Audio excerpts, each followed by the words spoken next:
अस्सलाम वालेकुम। Enabler and आपकी मेंटोर आमना ज़ैदी की जानिब से वर्डप्रेस के कोर्स के लिए वार्म वेलकम।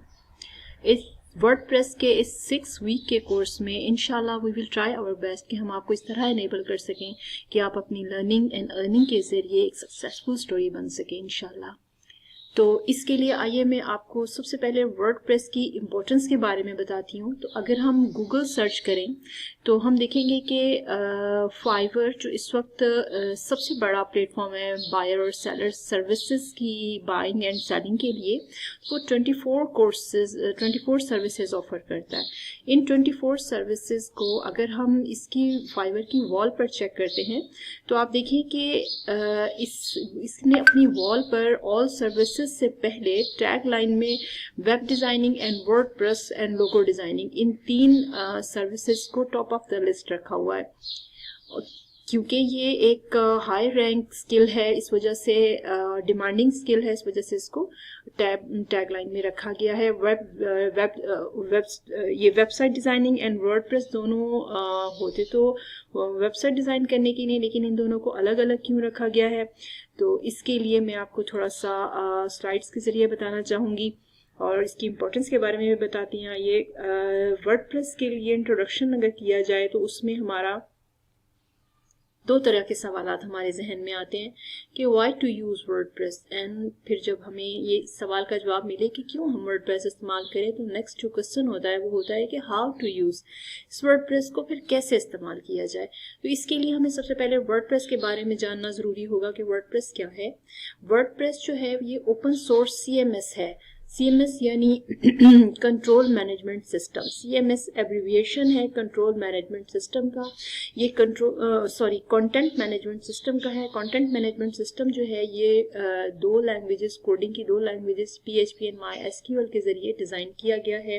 और ये जो है स्पेशली सबसे पहले ब्लॉग साइट्स के लिए तैयार किया गया था, लेकिन इसके ज़रिए फिर बाद में बहुत सारी ई-कॉमर्स टाइप और बहुत सारी फंक्शनल साइट्स और इसके बाद मुख्तलिफ डायनेमिक साइट्स बनना शुरू हो गई।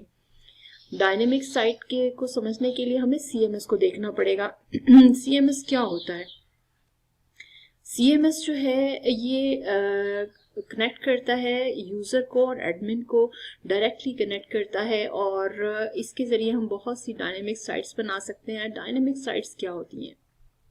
डायनेमिक साइट्स जो होती हैं ये 2 तरह की होती हैं वेबसाइट्स। जैसे कि मैंने आपको फाइवर की वॉल पे दिखाया कि 2 अलग अलग तरह की साइट्स होती हैं, वेब डिज़ाइनिंग और वर्डप्रेस, तो अलग तरह की डिज़ाइनिंग्स होती हैं। तो वो दोनों साइट्स को अगर हम डिफ़ाइन करें तो उसको हम उन 2 टाइप्स में डिफाइन कर सकते हैं, जिन्हें स्टैटिक वेबसाइट और डायनेमिक वेबसाइट कहते हैं। स्टैटिक वेबसाइट क्या होती है? ये वेबसाइट कोडिंग के ज़रिए क्रिएट की जाती है। मसलन अगर हम कोडिंग देखें तो क्या चीज़ की जिसमें HTML, CSS, जावास्क्रिप्ट, लारावेल इस तरह की कोडिंग आ जाती है, जिसमें हमें पहले टाइपिंग कोड टाइप करने पड़ते हैं उसके बाद फिर हम कोई भी पेज क्रिएट कर सकते हैं।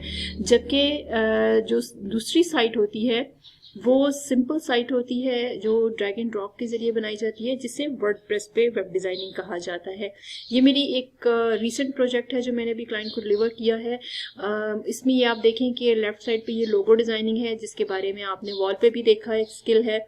इंशाल्लाह ये भी आपको बताया जाएगा। ये सबसे ऊपर इसके टैब्स है, मेन्यू टैब्स, मेन्यू बार है और हेडर, इसको हेडर भी कहते हैं। ये सारा एरिया जो है ये हेडर है, वेबसाइट का टॉप एरिया है और ये इसकी जो सेंट्रल एरिया होता है ये इसकी बॉडी कहलाती है। और इसके अलावा इसमें आप ये जो इमेजेस हैं ये तमाम इमेजेस फंक्शनैलिटीज़ आप ड्रैग एंड ड्रॉप कर सकते हैं, यानी कि आप गूगल से उठाकर यहाँ पर ड्रैग करके यहाँ पे ड्रॉप कर सकते हैं। इसके अलावा हम यहाँ पर वीडियोस भी अपलोड कर सकते हैं, किसी भी तरह का कंटेंट डाल सकते हैं। और जो इसका लोअर एरिया होता है ये फुटर कहलाता है, जिसके अंदर क्लाइंट की बेसिक इंफॉर्मेशंस होती हैं, जिसके ज़रिए उसके कस्टमर्स को अप्रोच